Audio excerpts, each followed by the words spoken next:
Hello everyone, thanks for joining in. Hello, good evening Snehata ji, good evening.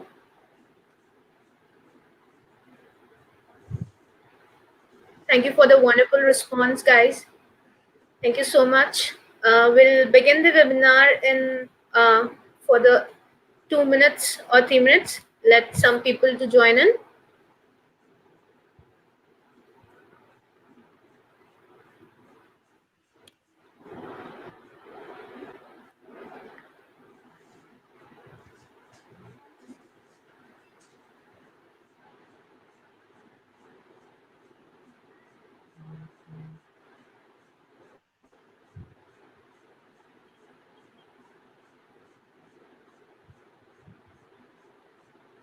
Hello, good evening Sumanji. Thank you for coming from Amity International School, Gurgaon. Hello, Asta ji.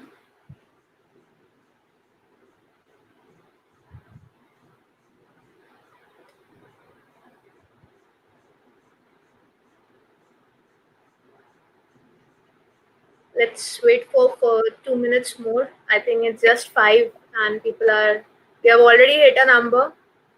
Thanks guys for joining in.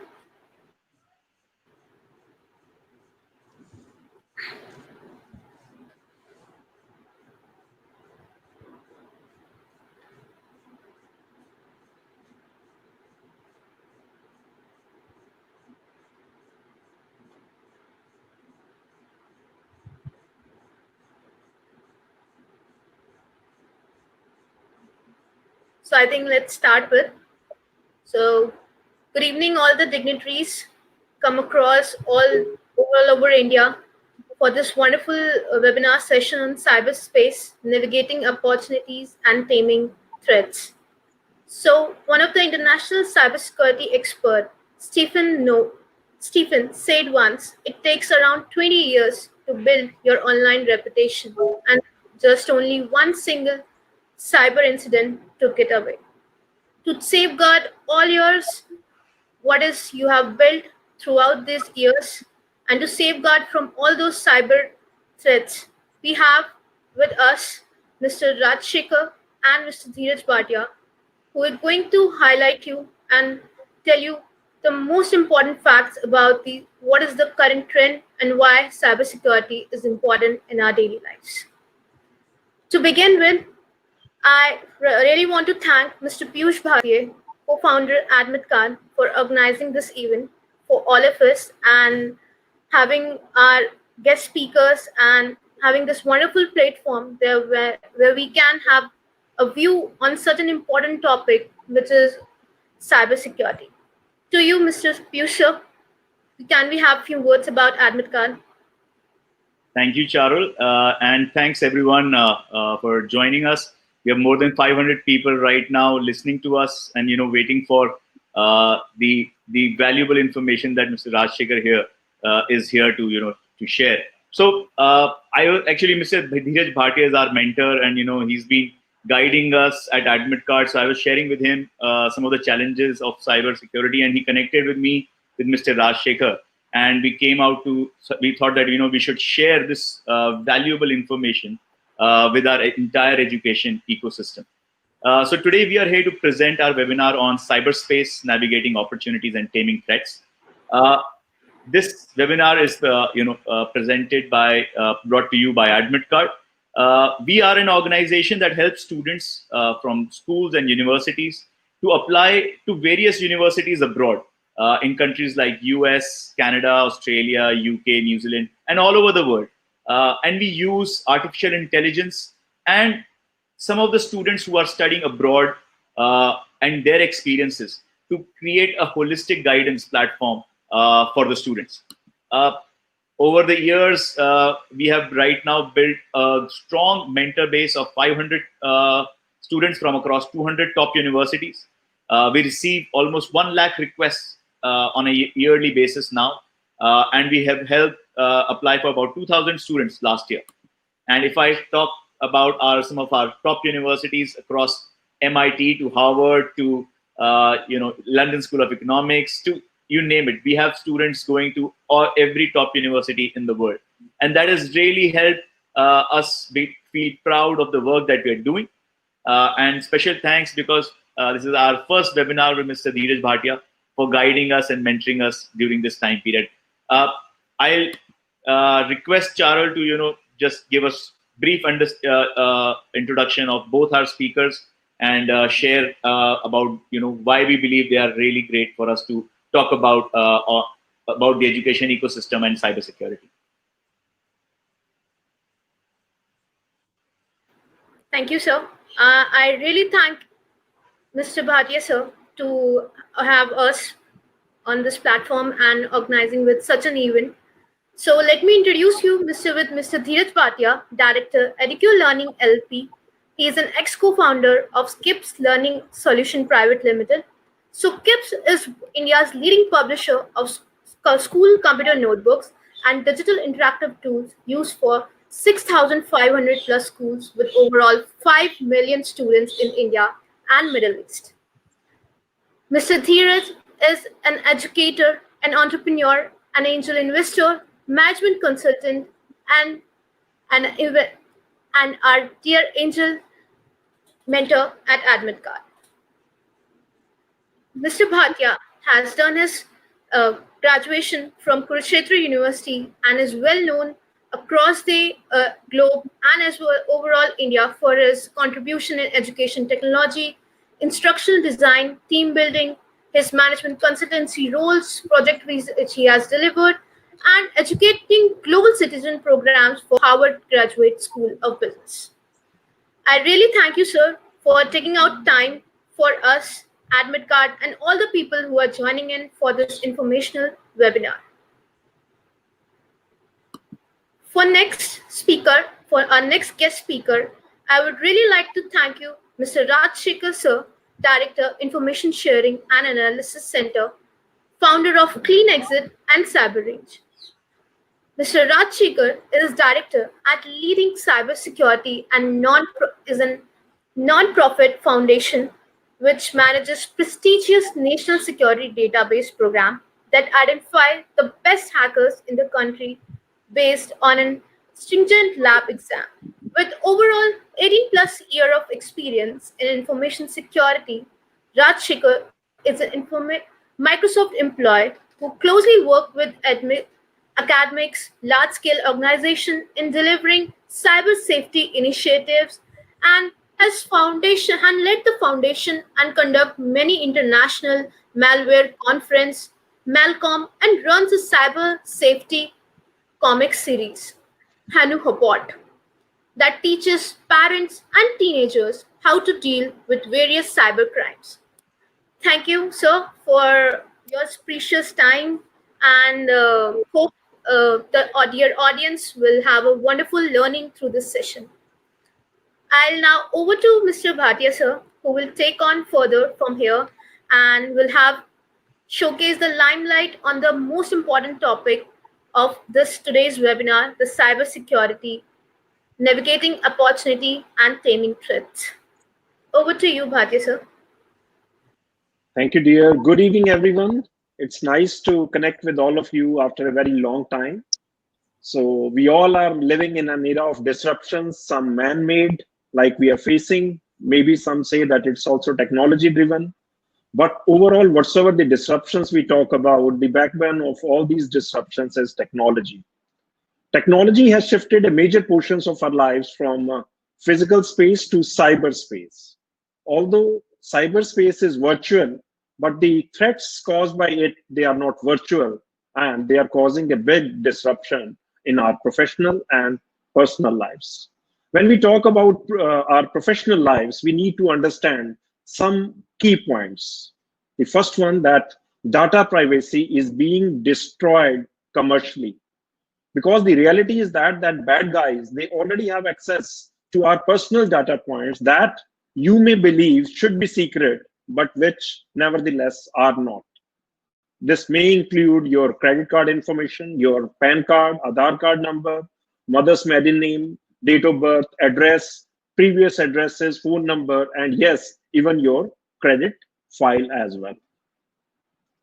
And any data point which you share with the company, in all likelihood, will eventually be hacked, lost, leaked, stolen, or sold, and usually without any fault of your own. So when we talk about all these cyber threats, so we need to have cyber security, which needs to evolve much faster to keep tracks of dynamics. And this emerging fast pace of security threats, they also give us an example that how the negative counterparts of a technology, they are more advanced, or they are advancing faster than the positive ones. The key for cybersecurity, when we talk to experts, what we have learned is always to follow the attacker's path, because they are more proactive than us, and focus more on emerging technologies like artificial intelligence and machine learnings. As smart threats appear, so do the defense techniques will be. And in coming times, encounters will be AI versus AI, machine learning versus machine learning, AI fuzzing, ML poisoning. They will be the key terms which we will be often talking about as individuals. So we need to become the first barrier of security, as we can't rely on enterprises alone to secure our data. As the threat industry, over here, the terms which we use, that one is a threat industry which is moving too fast, and the security industry which is trying to secure us, it cannot provide solutions so fast because the threat industry is moving on a rather faster pace. So in this scenario, educating users in matter of cyber security becomes crucial to protect information at its points of origin as well as handling.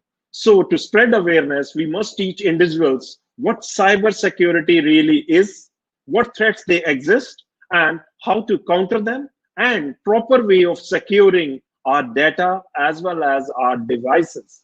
All this becomes even more frightening, especially for our children who in this tender age are being exposed to so many cyber threats and a different kind of cyber environment, which is a result of a dark web also. So let's listen today to Mr. Raj Shekhar, our guest, special guest, and a renowned security specialist, about how we can tame these threats and also navigate the opportunities. Over to Mr. Raj. Thank you.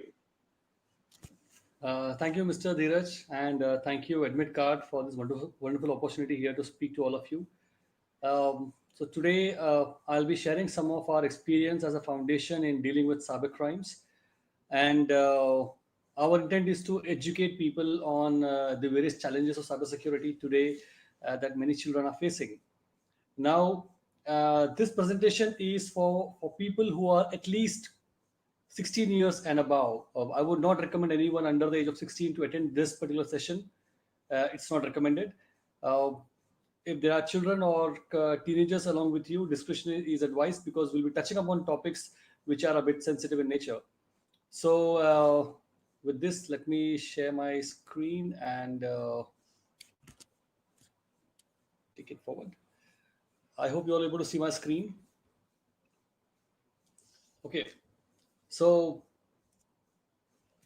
a quick brief about Isaac. We are basically a non-profit foundation, and we started after the horrific Mumbai attacks to improve intelligence and information sharing among agencies.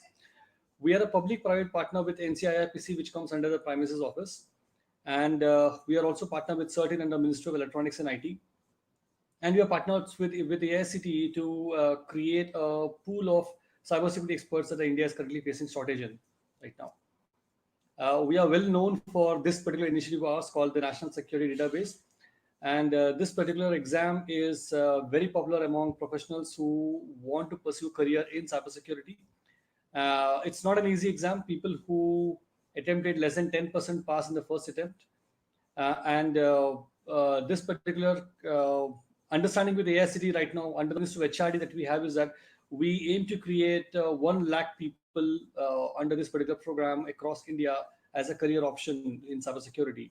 And you all very know that in times of distress, or even the situation of recession or COVID-19 as of now, cybersecurity is the only field where the people are actually not fired from jobs, and it's the only domain where more hiring is happening because of the increased number of attacks.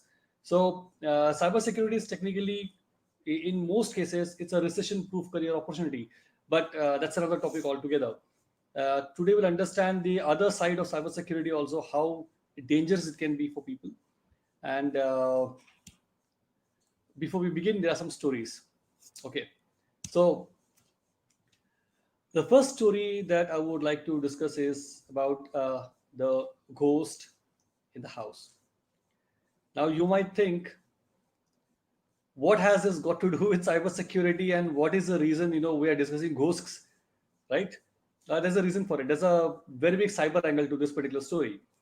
So it so happened that this was a case that we dealt in Mumbai, in Thane, and this was a case where a parent came to us and complained that his phone acted very weirdly, and that he wanted some advice if there was any ghost inside the mobile phone. Now, first of all, to be honest, for the first time when we heard it, we literally laughed and said, Ki, "What, sir? Are you kidding or what? I mean, why are you saying that there's a ghost in your phone?"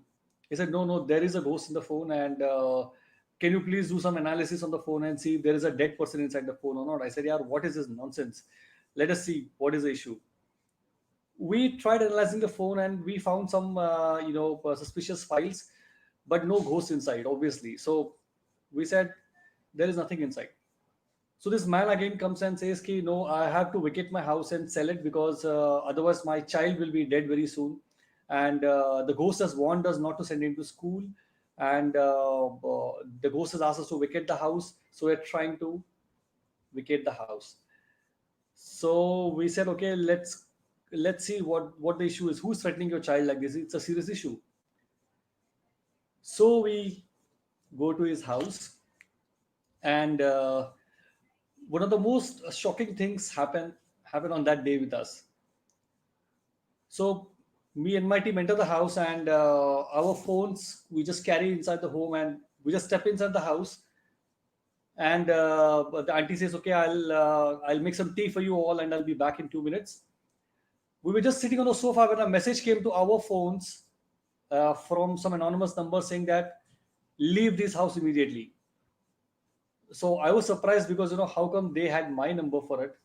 So we were like, "Okay, what is this?"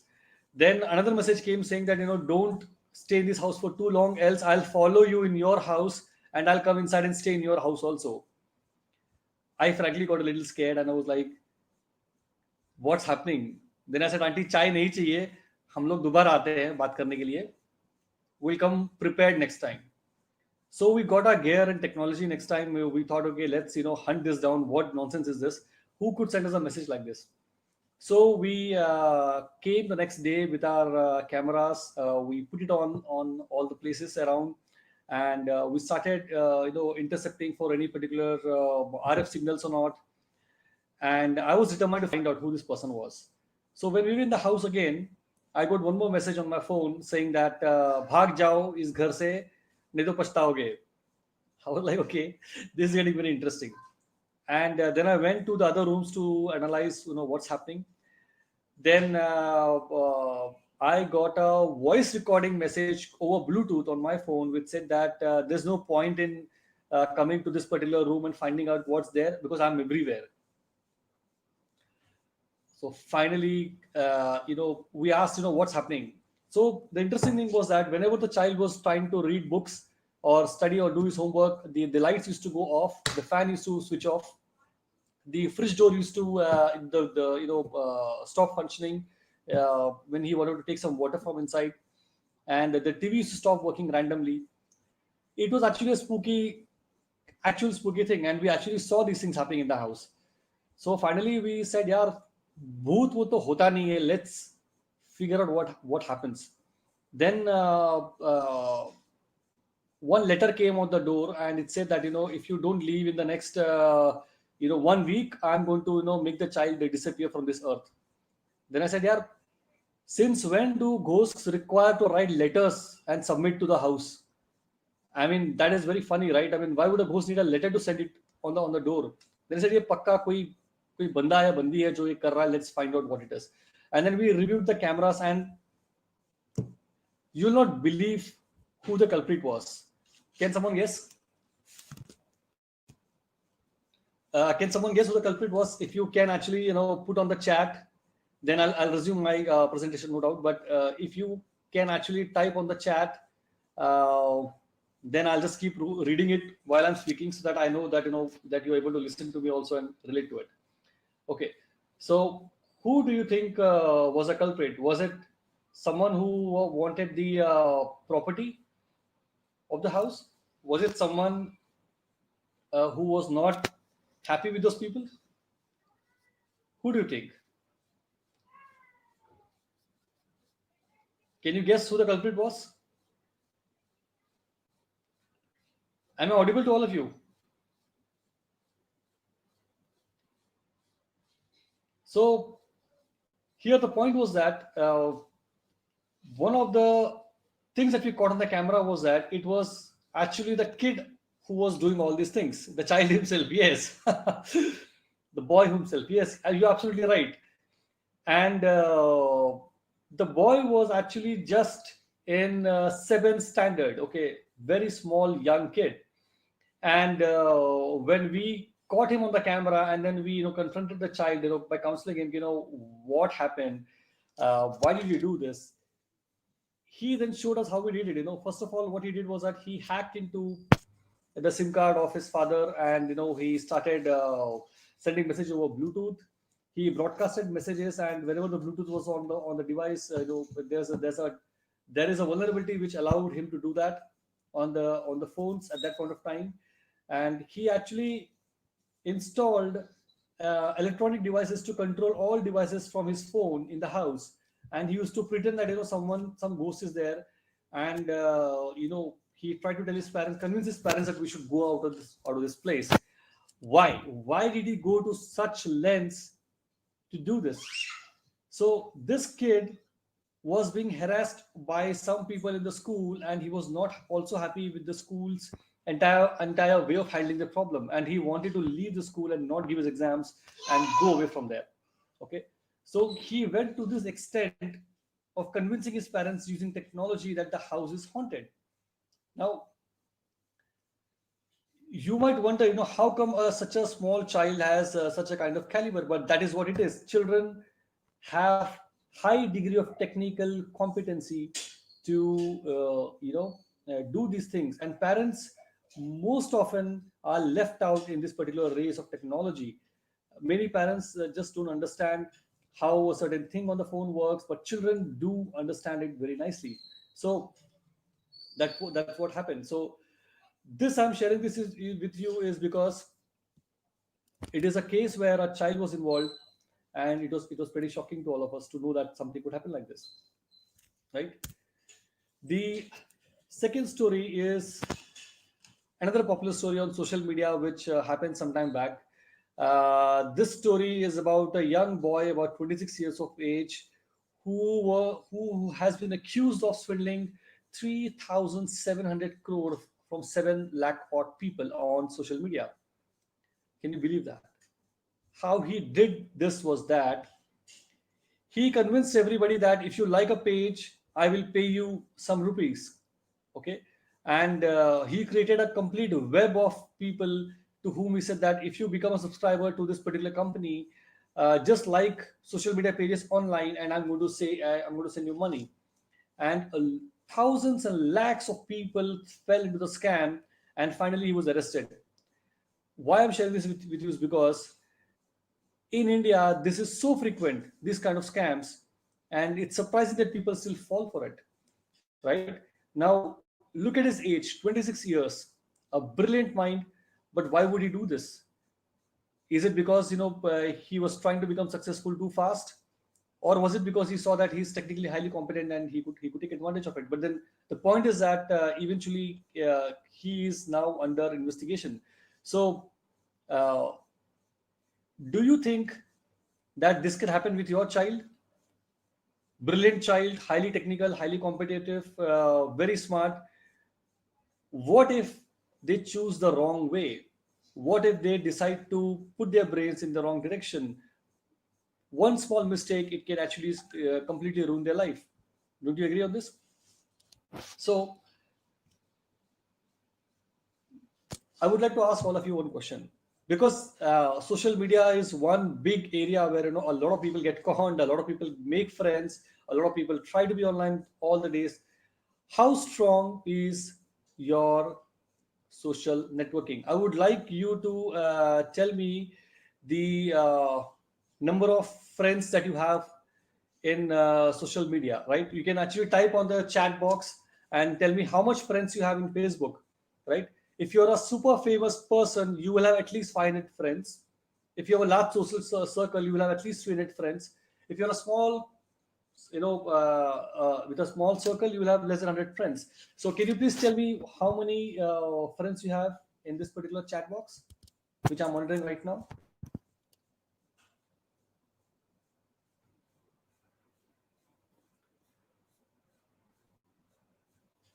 Can someone tell me the kind of friends you have, the total number of friends?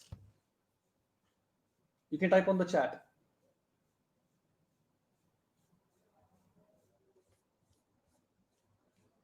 How many friends do you have on the Facebook? Do you have 100 friends, 200 friends? Wow. 300 plus, 1,500 friends. My God, that's a lot. Okay. Wow. So I can see here it's crazy. A lot of people have more than 100 friends. Even a lot of people also have more than 1,000 friends. Wow. That's a lot. But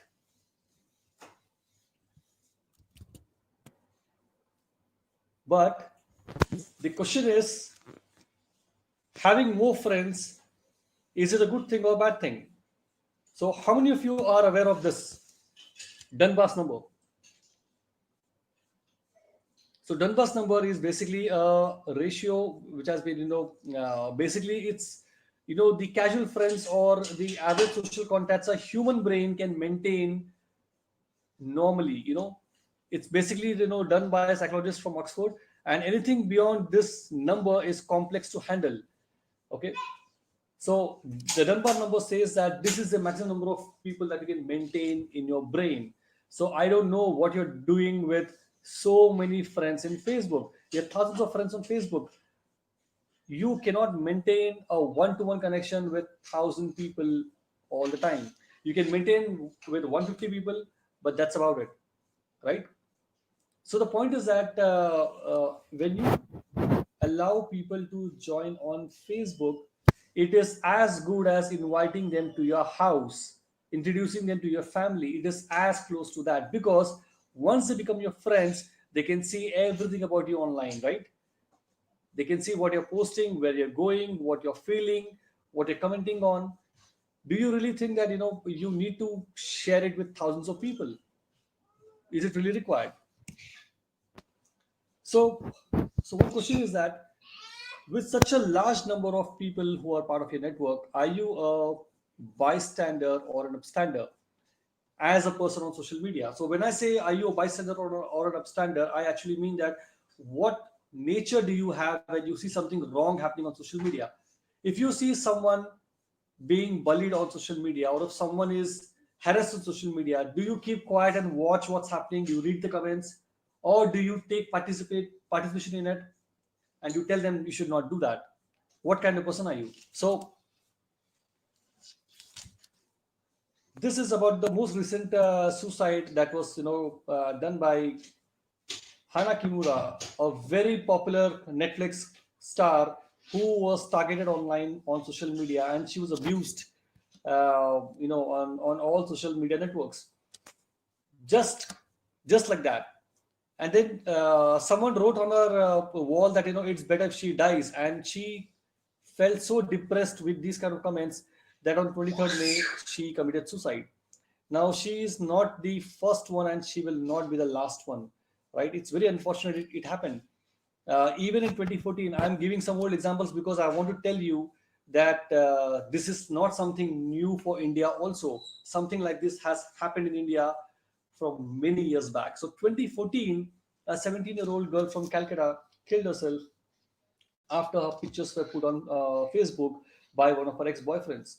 And a few years back, another person from Karnataka killed herself after her regular pictures from a boy went viral on social media, that she's dating a person from a different religion. Okay, something like this was put as a viral message, and in evening the outfit members came to her house and demanded to speak to her father, saying that she's dating someone from the other community. We don't like it. Now, it is nobody's business with whom you go out with. But in India, you have these fringe groups who just keep, trying to be the moral police for everybody. And the girl could not take that insult, and she committed suicide. Now, the point is that when all these issues were happening online, in all these cases, not a single person stood up and stopped the abusers from saying that you cannot say this. Nobody gave the people encouragement saying that no, you should not feel bad about it. Please ignore them. We are with you and we support you. That's a difference between a upstander and a bystander, right? Now, why I'm sharing this is with you is because when your children or teenagers go on social media and they follow a trend of bashing somebody and they join that bashing, you just cannot imagine how dangerous this can turn out to be. What if the other person commits suicide because someone said something so bad on social media against them on their wall? What if your children are actually involved in doing this? There is a desire that every Indian parent wants that, okay, my child should be like Ram, but it is also possible that your child can be like Ravan, right? It is quite possible, and you should be in a position to intercept or understand that this can actually go in either direction, and you should be in a position to actually stop that from happening on time, right? So the bystander effect is essentially an effect where you know a lot of people are there who are witnessing a crime or emergency, and all of them think koi na koi to aake help karega, someone will help, but actually nobody comes, nobody feels responsible to respond enough on it. So on the internet this is even bigger. So when you see something wrong going on, you will think someone will take an objection to it, someone will start a petition online, someone will do something, and you just sit back. This is a bystander effect, and you should try to avoid this, right? What you should teach your children is, number one, not to post something derogatory against anybody, or be rude online. They should not be rude online at all. And if at all they see something like this, they should be taught to stand up to it and immediately put a stop to it. They should be encouraged to do this at all point of times. You never know that, because even one upstander can save the life of a person, right? But the question that I want to ask you is that social media is great, but are your children actually prepared to have social media accounts, right? Are they mentally fit to join social media and start facing the rude world outside, and are they in a position to deal with that, right? You have people as big as 22 and 26 years old committing suicide because they couldn't deal with the negative comments on social media. If your child is under 25 years of age, it is still no, it's a teenager, right? It's a young man or a woman, but people are sensitive, and it can be very challenging if they're not prepared to deal with this outside. Okay, so moving on now, because a lot of people make friends online, this is a test for people who are actually very smart. So only the smartest people will be able to answer this correctly. Can you tell me which is a real criminal in these pictures? Can you guess the criminal in this particular picture? If you're smart and you are very safe in social media, you will be able to tell me which picture actually is the fake one. Can you tell me that? Can you guess?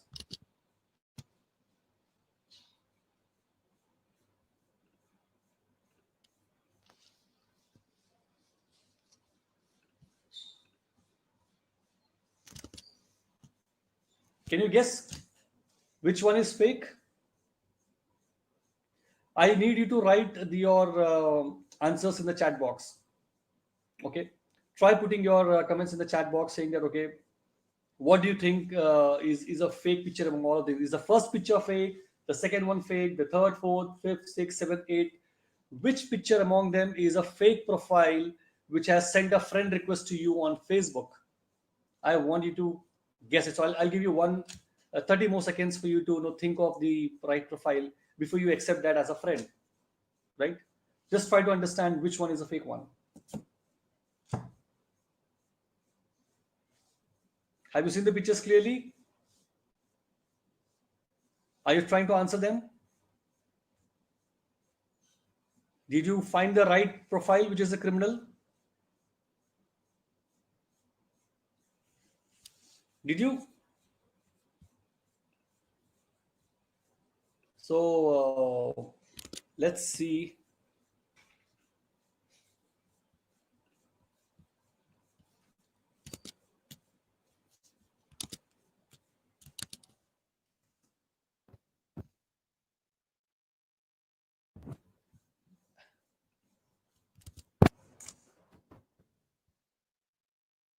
Did you see? Okay. You think all are fake? One is fake, second is fake.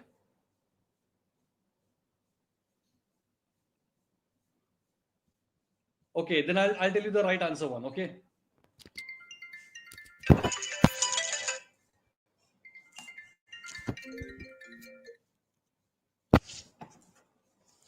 So the answer is that even as an adult, if you thought for once that the profile is real or fake, you have failed the test. You know why? Because all the pictures are actually fake. Okay, all the pictures are actually fake. Let me just pause my phone. So if you actually tried answering which profile is good or bad, and you're thinking in your brain, okay, this picture is real or this is not real, you actually fail the test. The reason is because all of them are fake. You cannot judge the genuineness of a profile by looking at a photograph, right? Can you do that? Are you antaryami? You can look at a picture and say that, okay, this person is genuine or not. No, right? So the point is that if you as an adult have thought, is it a genuine one or a bad one, what can you expect your children to think of, right? What can you expect teenagers from thinking? They will think that, okay, this is a genuine profile, maybe I'll accept it, right? It's a danger. So you need to tell your children about this, right? You cannot trust any profile from anybody because it looks genuine. Okay, you cannot decide like that. That's a takeaway from this particular slide, that you should not believe that. So now that you're online and you have friends, can you tell me the meaning of these words? Can someone quickly tell me the meaning of these words? Do not Google.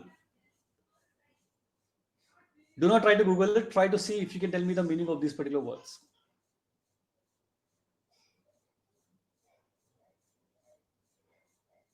No guesses?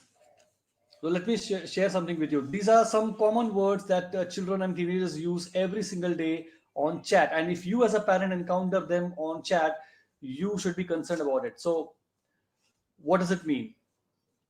NIFOC means naked in front of the computer. Okay. POS means a parent is watching or parent over shoulder. It's a way of telling the other friend that, please talk to me after some time. I am actually not in a position to speak to you. So these are short quotes that they use. Dexing is actually a very popular way of abusing the cough syrup for getting addicted to drugs. Okay, and WTTP stands for want to trade photos. These are the most common short forms that children use online when they chat with each other online.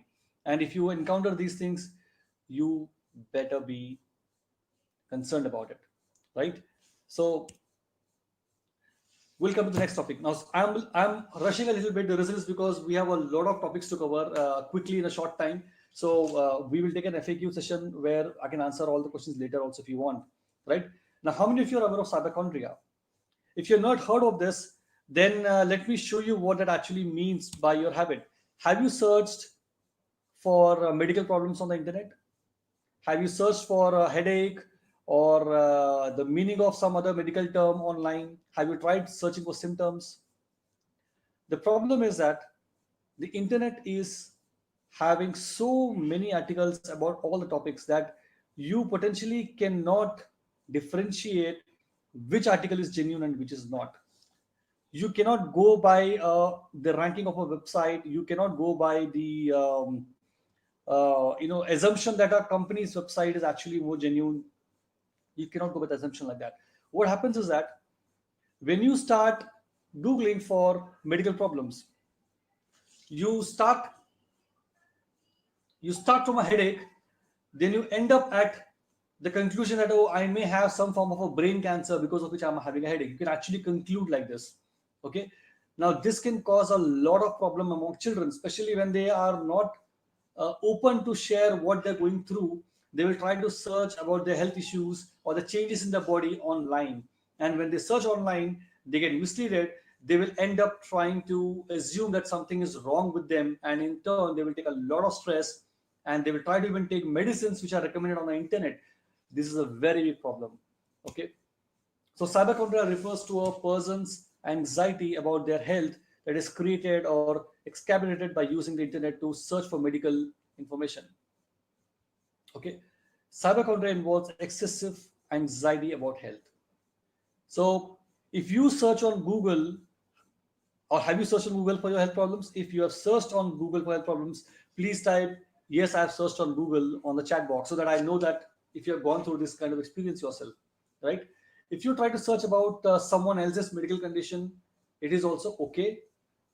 But the point is that if you start thinking that, I can try to analyze and diagnose what's wrong and try to come to a conclusion, you are actually asking for a problem, right? So if you have any health issues, first and foremost, you need to stop Googling completely for health symptoms. Children must be told not to talk to, okay, their best friends, but they should be talking to their parents instead. Okay. What happens is that most teenagers and children, if they have some health issue, they will confide in their best friends, but they'll not tell their parents. You need to do this to your children. You need to sit and talk to them, saying that if you have a health issue, please tell me. Do not go online and search. Do not go talk to your best friend and try to do that, right? And do not search for best doctors. Just go to some hospital nearby and check with a doctor. Okay. So before I dig deeper into some other problems that people face, okay, I want you to go through one chat message and tell me what you should do. So please read this message in front of you and tell me what you should do. I'll give you 30 seconds to read this.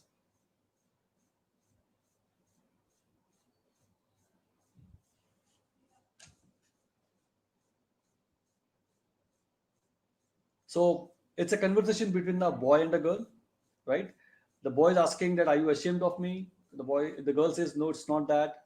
Then the boy says, I'm asking only for some pictures. The girl says, no, I think it's wrong. Then the boy starts his gyan, what we call as gyan, by saying that we won't have this time together in our life, and I cannot keep begging you things. If you love me, you will send me the pictures. Otherwise, it's pretty okay. Okay. Now the girl gives into the blackmail, and she thinks that she will lose the boy in her life, and she thinks, okay, what's the problem? I will send the pictures. What do you think the girl should do? Please write in the chat box. Do you think the girl must send her naked pictures? If it's a soulmate, the boy is going to marry her in the future, do you think that she should send the pictures? Please type yes or no in the chat so that I'll be able to understand what the response is.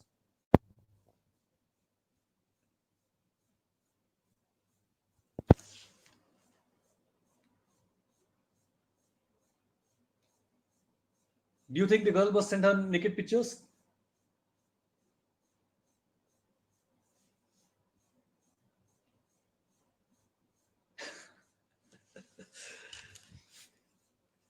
But do you know that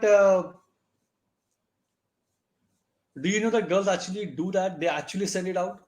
thinking they will lose their only soulmate in life. Do you know they actually send it? And our foundation, on an average, receives between 8 to 9,000 requests every month to address problems like this. Can you believe that?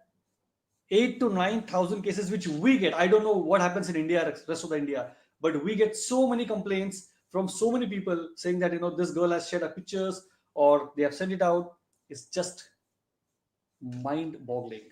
Okay, there's a fact, something like this: children below the age of 12 years should not cross even the roads on their own, because as per scientists, this is a study which has been conducted. It says that children who are under 12 years of age cannot judge the speed of a vehicle, and they cannot calculate if they should move right now or not. So they will just decide to run on across the road and cross the road.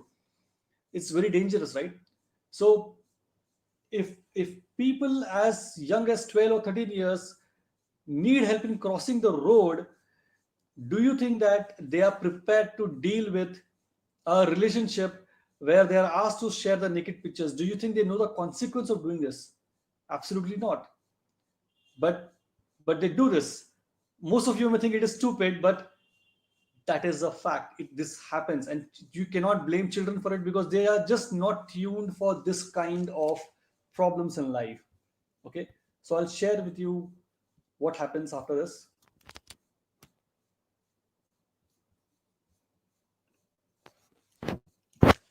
This results in something which is called as sextortion. Now, what is sextortion? Sextortion is a crime in which a person will take pictures from another person and will blackmail them, saying that now if you don't do what I tell you, I'm going to make this viral on social network. Your parents will come to know, your sister will come to know, your brother will come to know, and you need to exactly follow what I tell you. And sextortion is such a common crime in India. Even revenge porn is such a big crime.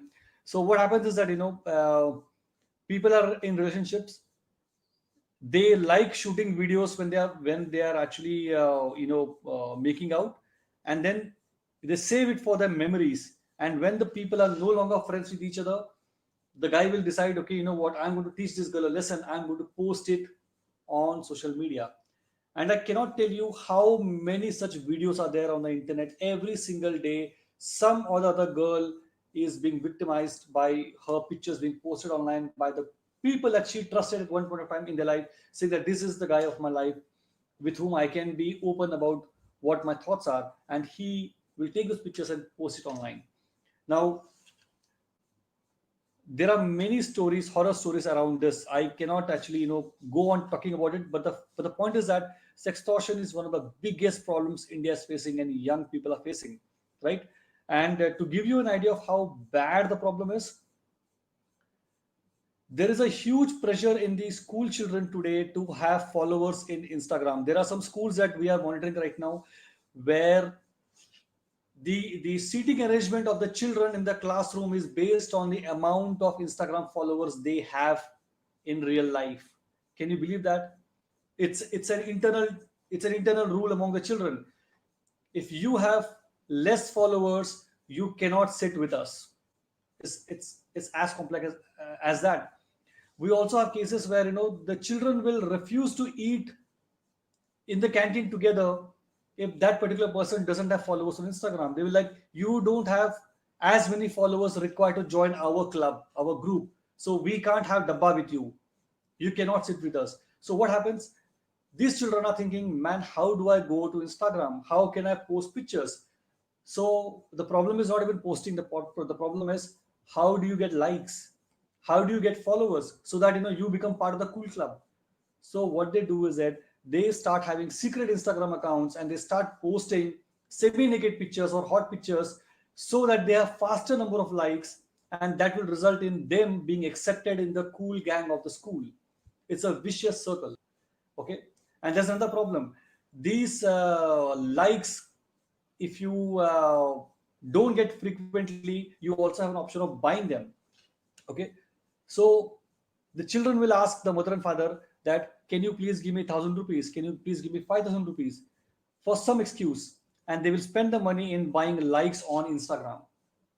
Okay, and the problem is this: today if I post a picture in a pink dress as a girl, and if I don't get 100 likes on that day, I will not be able to have my dinner or breakfast.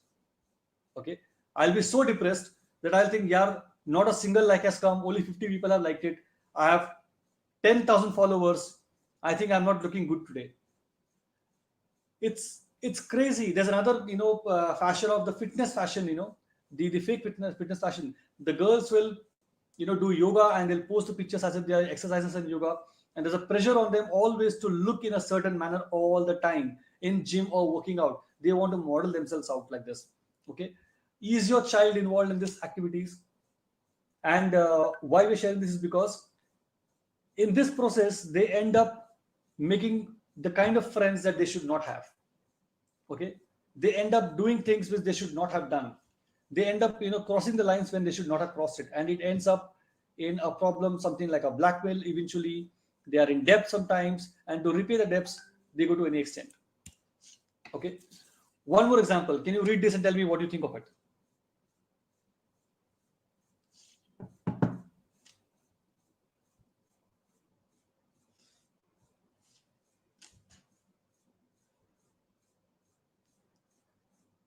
Can you read this chat and tell me what you think of this particular thing? It's a very common thing again. So what happens here is that pocket money. So the child says, I want to present a birthday gift to my friends. They ask their mother and father, Mama, Papa, can I have 500 rupees? Now, the parent says, 11 रुपया डालो लिफाफे में और आकर देके रहो, and they're like, not possible. I have all my friends giving 500 rupees or 1,000 rupees. How can you ask me to give 11 ruपया? This is so embarrassing. I cannot do this, right? So they also then parents say, कितना birthday दोस्त लोग का मनाएंगे? 500 दोस्त हैं, हर birthday में 500 रुपए चाहिए क्या? I cannot give you that much money. Now they have promised their friends that they will get the money. So what they do, they will ask someone who can pay money. They'll say, can you give me 500 bucks? The person says, when can you return it? Then the person says, I have some personal work, can you please give? Then the guy says, if it's a girl, the guy says, if you're my girlfriend, I could have given this money to you, but if you send me some hot pictures, I will give you some cash. And the girl says, can I trust you with them? Because at that point of time, their judgment is gone for a toss. They want the money because they don't want to be embarrassed in front of friends, but they're not understanding by doing this, they'll be embarrassed for life. Okay, so they trust the person for the money. The Paytm money is transferred after the pictures are being sent, hot pictures are being sent to the guy. And the guy says, whenever you want pictures, please keep asking me. Now, what happens is that over time, this becomes a huge problem because the people can be blackmailed like this, right? Do you think that you should trade your pictures in return of cash? Do you think you should do that? Do you think a child should do it? Trade, money against their hot pictures? Do you think it is advisable?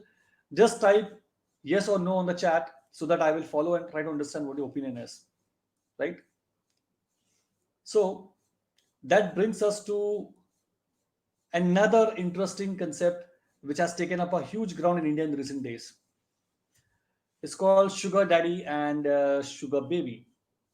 Now, there are many people, rich old people out there who want the company of young girls. And what they will do is that they will tell them, I will give you a monthly salary, just be with me, have fun with me, and I will take care of all the things. You don't have to do anything else with me. You don't have to marry me. I'm not your boyfriend, but just make me happy, and I will fund your college education, or I'll fund your shopping needs. Okay, and I cannot tell you how many school children are being targeted for this particular thing because they need money. And there are a lot of people on social media who pretend to be friends on Facebook, but they eventually offer them that, can I be your sugar daddy and can you be my sugar baby?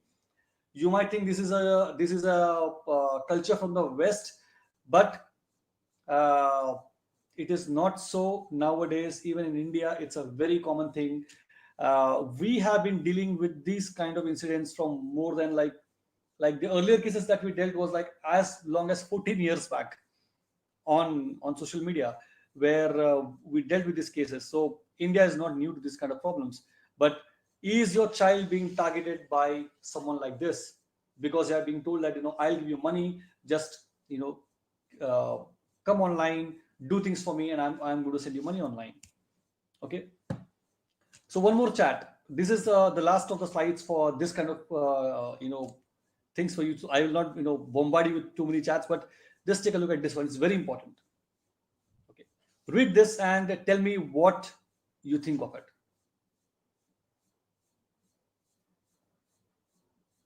It's a conversation between boy and a girl who are obviously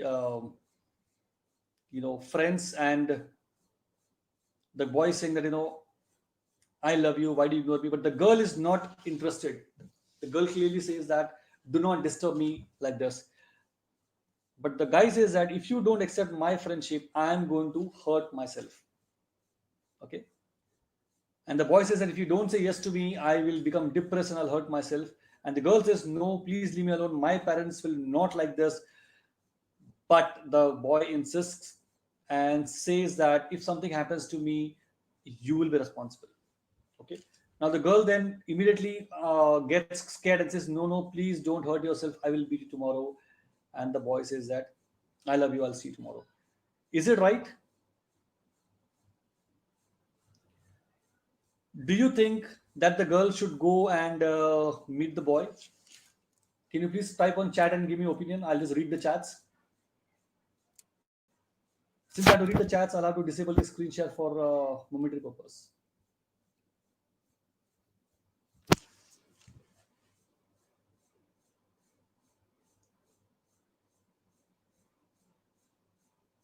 Okay, so you're saying that no, you should not do that, right? But this is a conversation that is very common among a boy and a girl. If you are a woman today, you have children. Have you encountered people like this in your life? Some boys who says that if you don't meet me or be with me, I'm going to cut my hands. I'm going to jump off a building, or I'm going to commit suicide. If you encounter such kind of people, what do you do? Emotional blackmail, yes. Now the point is that a lot of girls, they will not discuss with their parents at all. What they will do is that they'll discuss with equally competent brains of their best friends, and they'll say, "Kya karu?" And this friend of this girl will say, you have to go, because if you don't go, tomorrow police will come and they'll arrest you and your parents. What will you do? And the girl will say, oh my God, no, I will go. I will not let my parents feel any problem. If he writes my name in suicide letter, what will I do? I will go and meet the person. Now, you need to have these conversations with your children. The problem is that parents assume my children will learn everything by magic. वो अपने आप सीख लेंगे सब कुछ. ऐसा नहीं होता है. It is not possible. You need to have conversations. If you don't give an opportunity or a window to discuss these things with your child when they are coming of age, you will not know if they face a similar problem in their life, right? At least your responsibility is to have a conversation like this and tell them that tomorrow if someone threatens you, someone tries to blackmail you, never accept it, never go, but report to the parents or report to the teacher, but immediately inform the parents for getting help. It's very important, right? Why I'm stressing, it's a very obvious thing for you as a parent. You will think, yeah, it's a common sense, but the point is that children don't understand this until and unless you have a conversation with them very openly about these things. Okay, so this is another thing why you need to discuss with the children on these issues. This is the most common problem that people face. Now, since you have understood this, the point is that children and teenagers must be constantly reminded. I'm saying reminded. The reason is because it is like sometimes when the mind doesn't work properly, they may not be able to take the right decisions. But when you tell them every day that what, I am there for you. Something happens, don't worry, I'm not going to hit you, I'm not going to slap you, I'll not pass a judgment on your decisions in life or your choices in life, but at least come and tell me if something is like this. If someone is doing this and this with you, first thing you should do is tell me, I will take care of it. This confidence you must give your child, so that they don't worry about image or reputation loss. They don't worry about how bad you will feel, and you should not even make them worry about कि कुछ हो गया तो then I will get hurt. You should not say like this. Okay. So you should tell them they should never share any kind of pictures with anybody or give to any blackmail, even to their soulmates. That's something very important that you should try to communicate with children. Okay. But now coming to another big problem. Since we discussed that crucial topic of photographs and how dangerous it is to share pictures. With pictures, how many selfies do you take every day? If you can type in your answer in chat box, I'll really appreciate it. You can just type, you can be honest in this forum. You don't have to pretend over here. You can be honest. Whatever number of selfies you take on a daily basis, or you think your friends take, just type in the chat box. I would like to see your response and understand,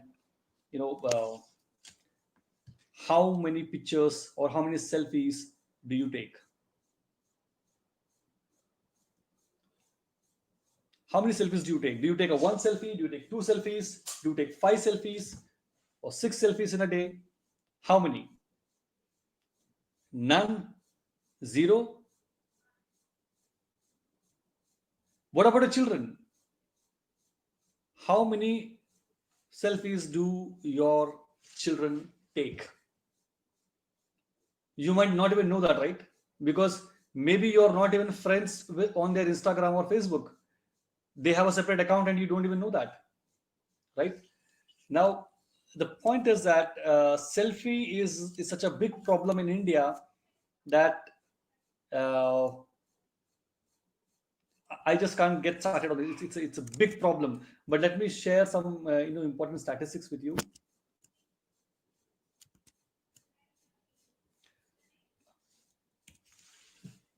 A recent study states that if you take more than 3 selfies in a day, you may have a mental disorder like selfie-ness.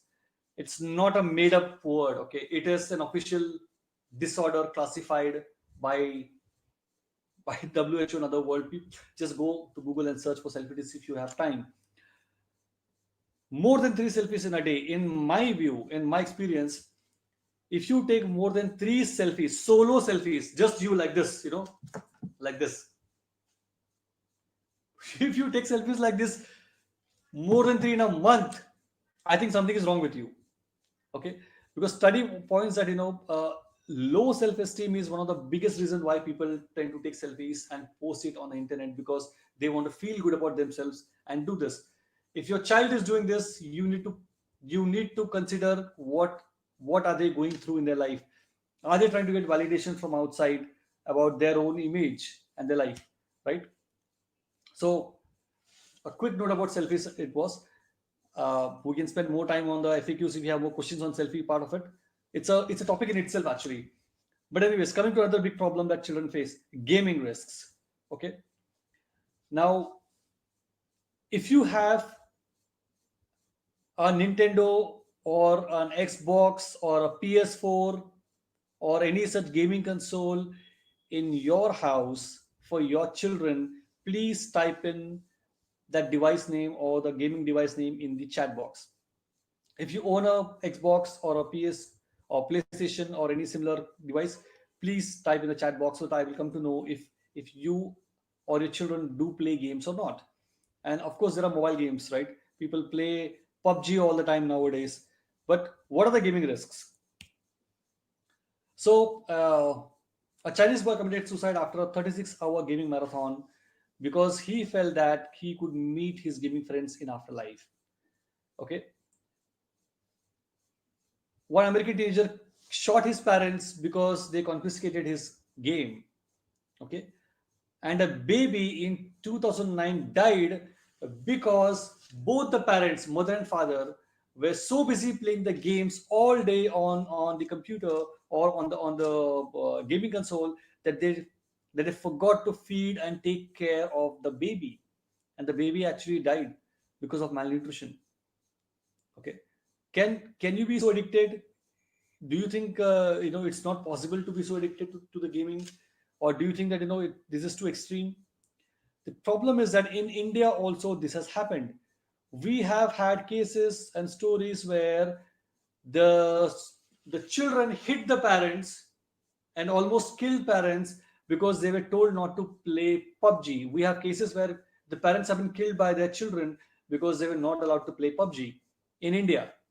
Okay, and the problem with games is that they if you play it for too long, it tends to create a mental toll on your health. Okay, now for example, there's a very popular game called Grand Theft Auto. I don't know how many of you people are aware of this, but in many countries GTA, they don't recommend it. Some countries have banned it previously. Some countries don't recommend it, but there have been cases where people try to replicate the game by trying to see if in real life to see what happens like that. Okay, it is not good. In Delhi, some people actually killed a auto driver because they wanted to replicate what they were playing a game on GTA. So in India, we don't have rules and regulations for online gaming like this yet. We do not have a strong department from the government which can do an oversight on these things right now. We don't have, right?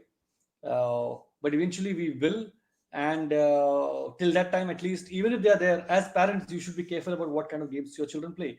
Now the problem with gaming risk is that violence seems the first option. See, you learn everything by imitation.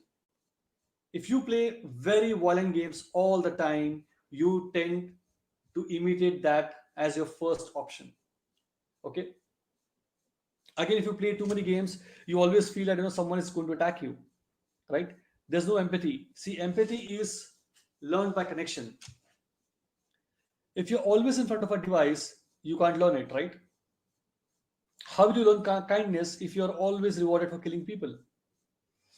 Again, lack of exercise and false sense of control. If you are always in the room sitting and playing games, it will have an adverse effect on your mind and body, right? Exercise makes you happier. It releases hormones that makes you happier. So your children, if they play too much games on the mobile phone, they tend to be depressed over time. Okay, a lack of physical activity will create problems. Okay, so this is something that I want all the parents to look out for. If you have your children having games all the time, you should be careful and mindful about what games they play. Okay, now some more challenges. Have you heard of blue whale? If you heard of blue whale, then please put on the chat. Have you heard of blue whale game? Have you heard of skull breaker challenge?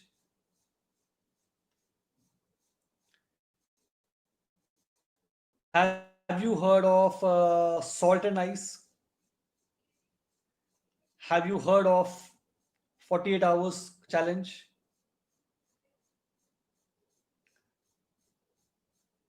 Have you heard of these challenges online?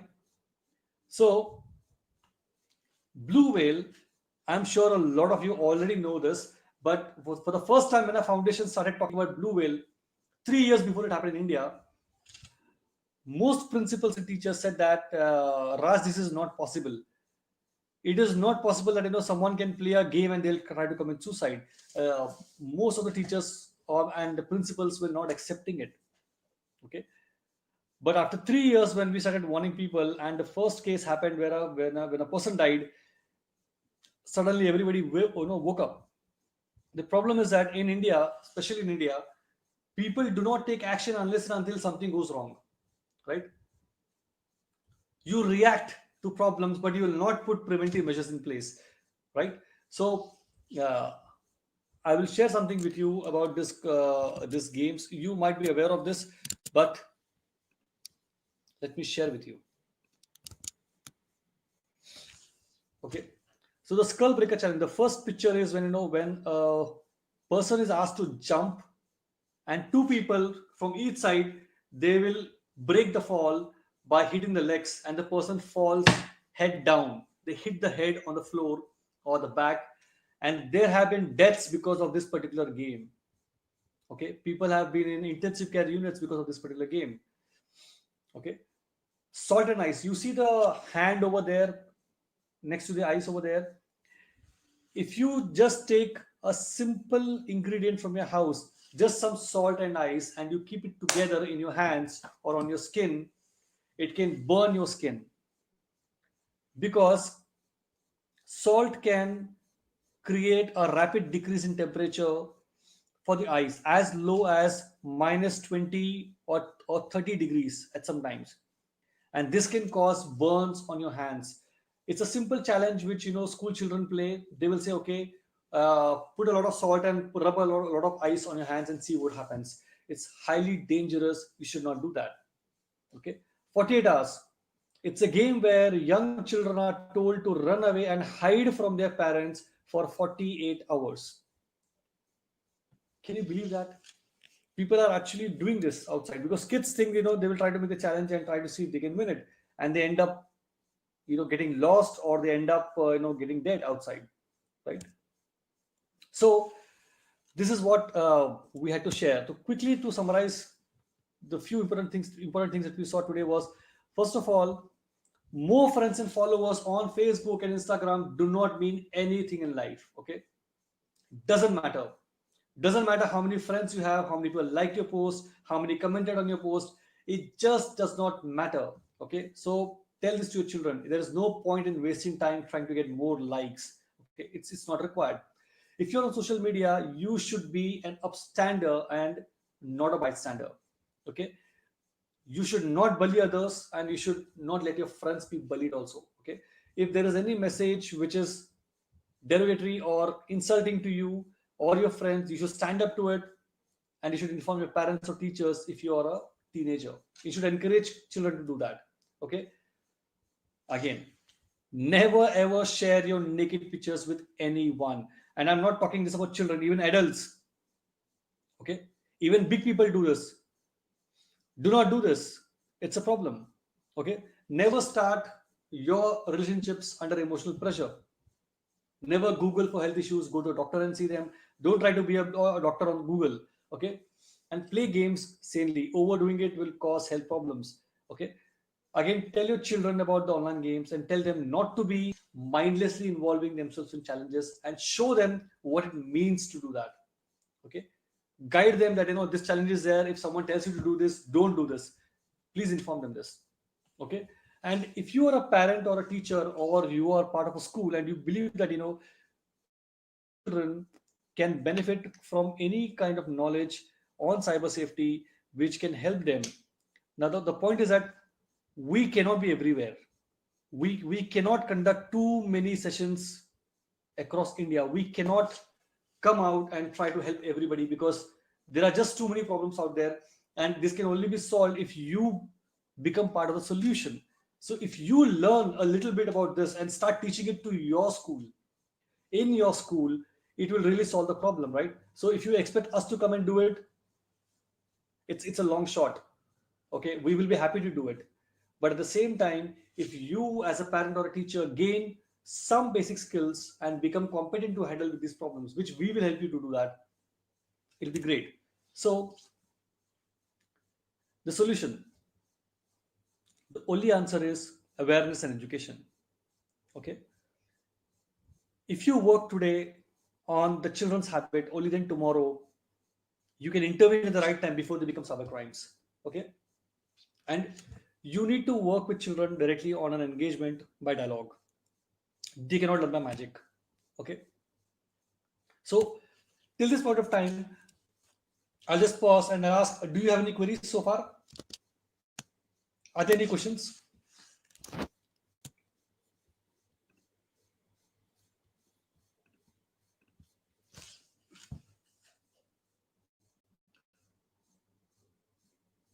Can we take some questions right now before we actually move to the next part?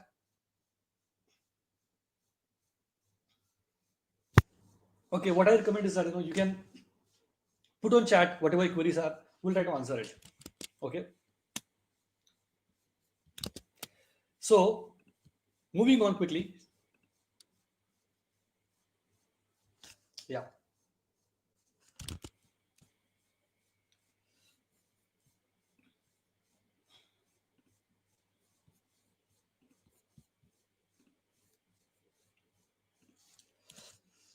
So we have a simulation lab at NCIPC under the Prime Minister's office that is designed to teach how hacking works and how hackers work.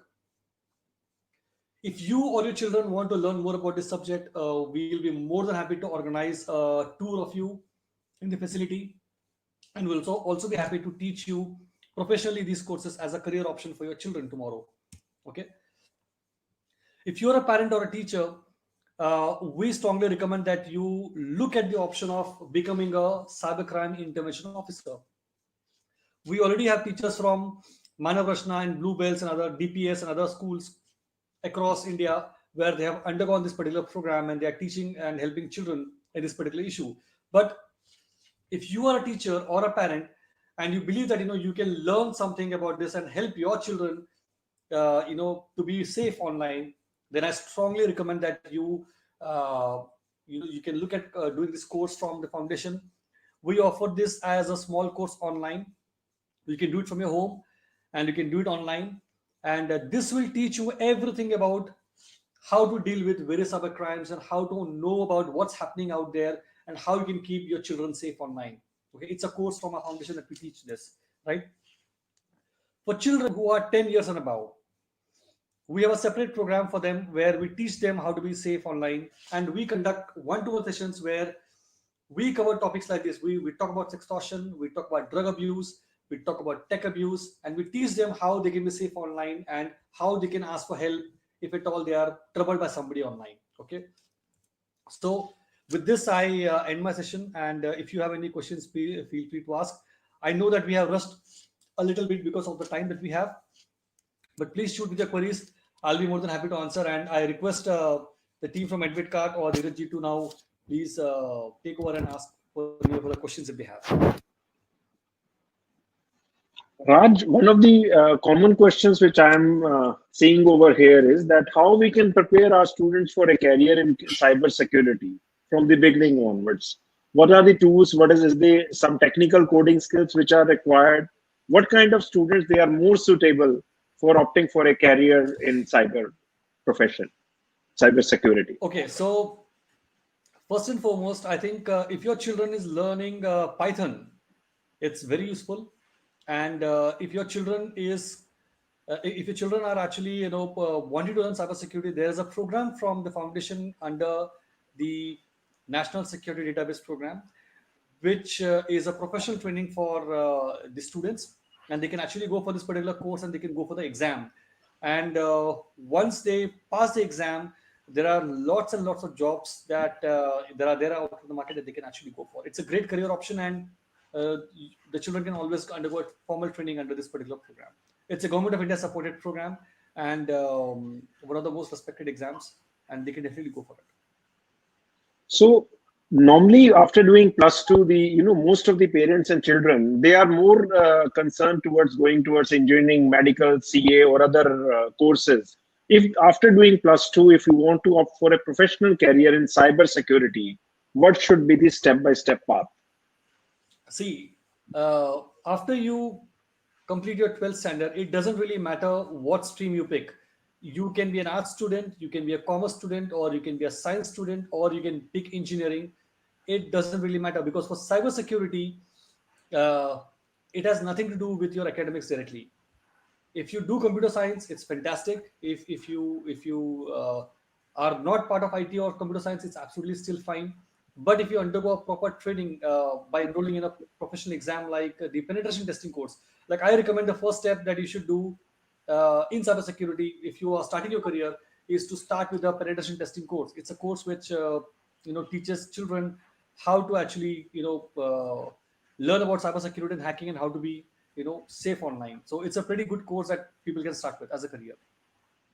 And normally, when we talk about professional growth in cyber security industry, what kind of levels one can do courses and the levels which one can attain? Let's say if I'm doing from IIT or someone is pursuing from IEM, someone are going abroad.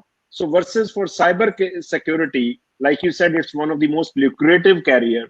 So can Yeah. you tell us that what can be the pay scales and what can be the growth up to which level a person can So reach? it has been a record, and you can check online if you want, from last decade, from more than 10 years now. Cybersecurity is one of the most highly paid jobs in the entire world.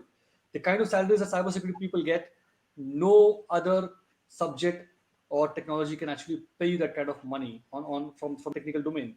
So cybersecurity is one of the most highly paid jobs in the industry. And if you look at the kind of salaries you're talking about, it starts with 3 lakhs on an average. And for guys who have experience of 5 years or 6 years, it goes to 18 lakhs or 22 lakhs. And I'm aware of guys who have spent 5 years plus in the industry, and they're drawing a salary of more than 50 lakhs per annum because of their skills in cybersecurity. And there are so many jobs right now in the market that we don't have people to give to the industry, because hacking is only increasing day by day. So it's a great career option if people pick it. So to add to that, I would just like to add a little bit around that.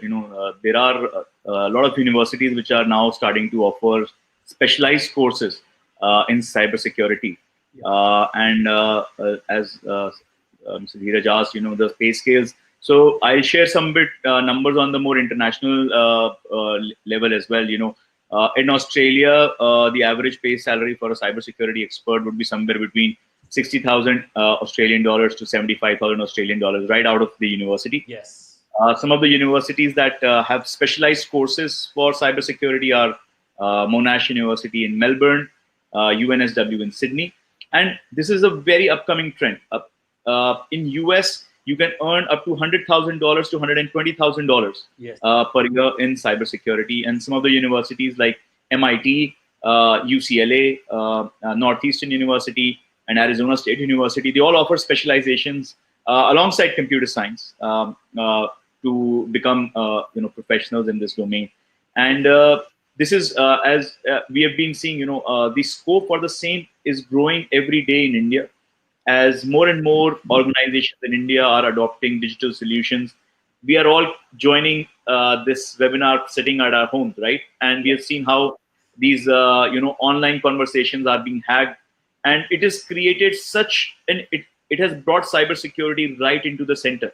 Now that if we are logged in our homes, we want to continue working as is, and our work, our social life, more and more of our information will be there on the web, even if we don't want to. And hence, cybersecurity will become increasingly more important over the next coming years. Very true. Raj, people were talking about that, okay, data security, other things. But I was listening to someone and they say nowadays even the devices are being hacked. We have a home network which is being installed by normally unprofessional people. People are talking about mobiles, computers. So how do we ensure that our mobiles or our devices are not being hacked? And even if they have been hacked, how do we come to know that? So, to be honest, for a normal person to investigate the cybersecurity breach on their devices is not easy. They definitely need the guidance of a very good cybersecurity expert, or a very good company which understands how malwares actually work.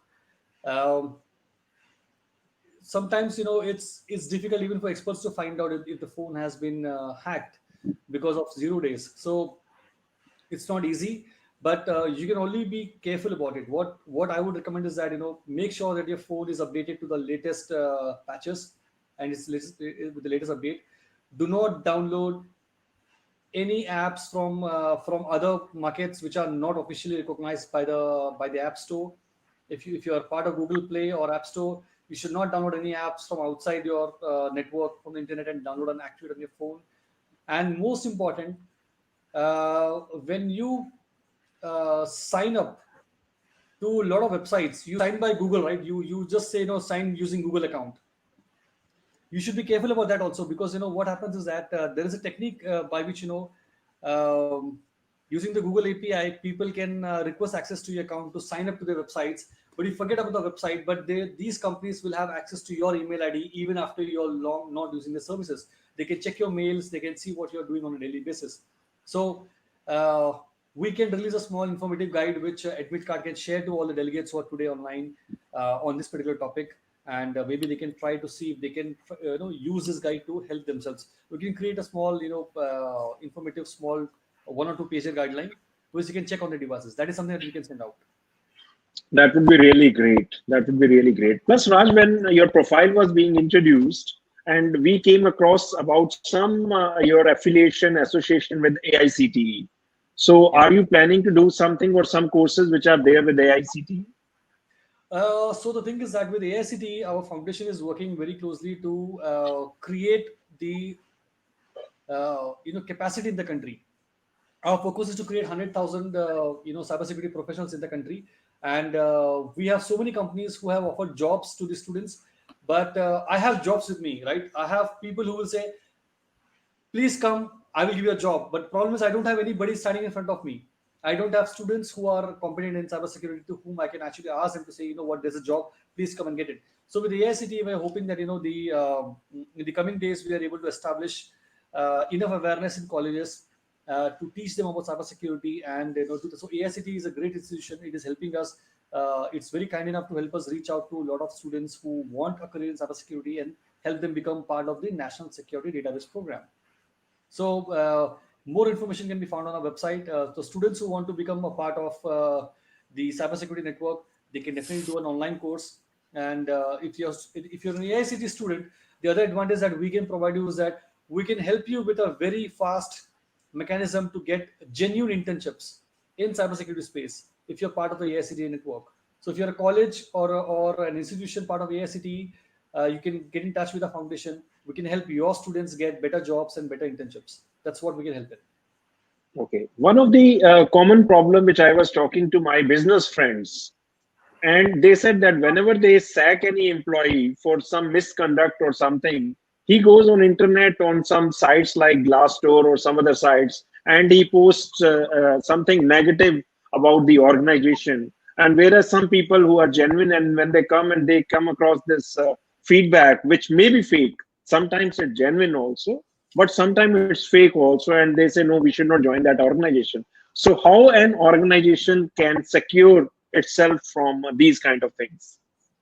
So we face this not only at the company level, but also at the school level and college level.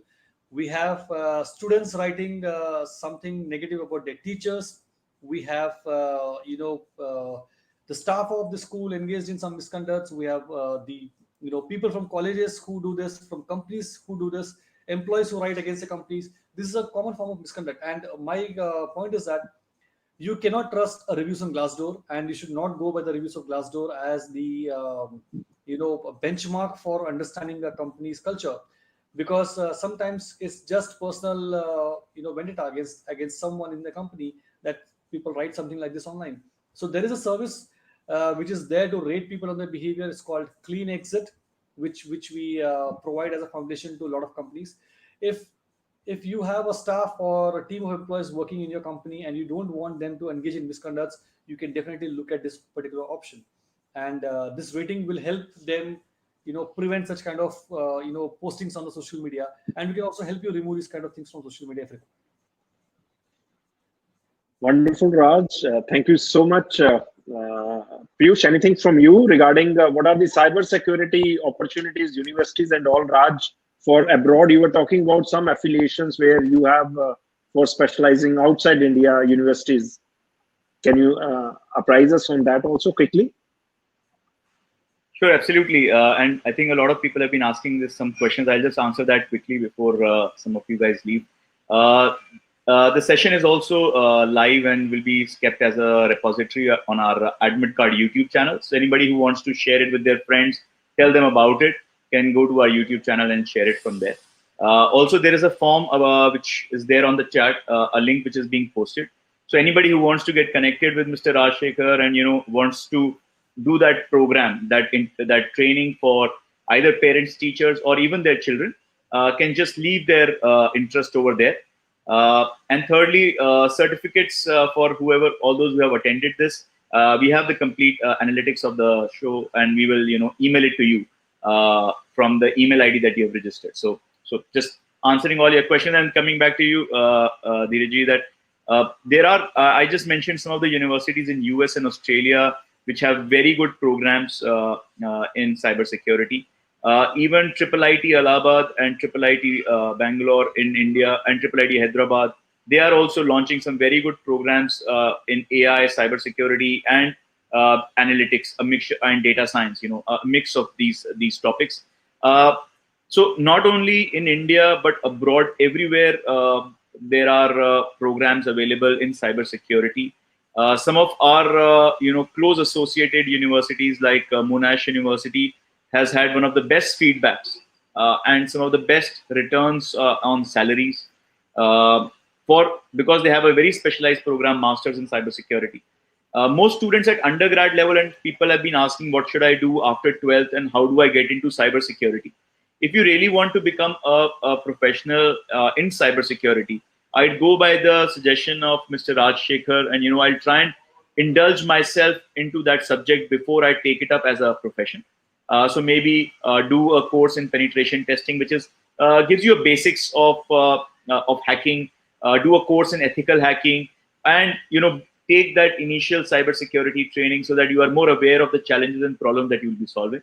So that will be more on the awareness front. After 12th standard, to really gain the benefits, it will require understanding of computer science. So at an undergrad level, I would suggest students to take an undergrad in computer science or electronics or electrical engineering. As it was shared that now cybersecurity and internet security is not limited to software only. There is a strong linkage between Internet of Things and home devices which are getting connected to the internet, and hence a much broader domain of people are joining the cybersecurity force, and hence having an engineering program at the undergrad level will be highly beneficial. Raj, one final question. I have got so many questions on my WhatsApp. Many of the parents, they are saying that in case they find some unfortunate incidents with their children related to the cyber issues which you told about, where should they go for counseling? So what I recommend or is seeking help? So what I recommend is that, first of all, whenever you have a problem like this, you should talk to a cybercrime lawyer, because a lawyer will definitely advise them the right way and how to proceed with the complaint. And if you want to connect to one of the best lawyers in the country or a network of them, our foundation runs a program called Cop Connect, where for free we will be, as a foundation, able to connect you with a lot of very good reputed lawyers across India, and they can help you further with it. Even our foundation, you can write to us. We'll try to help you, by giving you good references of people whom you can get in touch for getting advice on that. So there's a process to file an FIR. There's a process to, gather evidence on the phone. There is a method of actually taking screenshots and preserving it for future use. There's a process to everything. So the intervention officer program, if you do as a parent or teacher, will help you to understand how to do that. And if you are stuck in a problem and you need help, someone from the network can actually help you and guide you on how to do that, so that you can proceed with filing your case and handling it out. But then in India, it's not that easy to get things done unless and until you have the proper evidence documented, in a specific manner. So we should be trying to prevent the problem in the first place. If you're facing problem, please write to us. We'll try to help you out. Thank you, Raj. Thank you. So based on my discussion summary today, and when I saw my questions, my request would be for all the schools, all the teachers over there, that in every school, at least 2 or 3 of their key members, they must undergo this National Cyber Security Intervention Officer program, as it gives them a comprehensive knowledge about cyber security issues and more important, how to deal with them. So that is what my request would be. For any such information, already team AdmitKard, they have shared the links, so you can be in connect with them. So with this, thank you very much, Raj, for coming and enlightening us all this has not been a webinar, but rather this has been a cyber security essential course itself, a basic level of course which we have done, and for which team AdmitKard is already giving certificates, participation certificates to all the members who have attended the course. So thank you very much. Over to Piyush. Thank you. Thank you, Mr. Rajshekhar, for taking out time. And I mean, if you had the chance to just go through the chat, you would feel the love that is being shared back by all the people who have attended. Yeah. Some of the people messaged me that their parents also walked in and they also joined watching and hearing you, and just to understand, because it's a sensitive topic. You don't get everyday people talking about it. Yeah. And I think we are really happy to have you here, and we would want, some of the people have been asking for more detailed session. I'm just requesting them to go through the training itself and get much more in-depth understanding and be able to contribute like you are doing right now into their own community and society. So thank you so much for being there, and thanks Mr. Dheeraj Bhatia for spreading the word and helping bring such a large and wonderful audience for the session. Thank you. Thank you so much. Thank you, everyone. That's it from today, from Mr. Rajshekhar and Mr. Dheeraj Bhatia and Team AdmitKard. See you all in the next webinar. Thank you all. Bye-bye.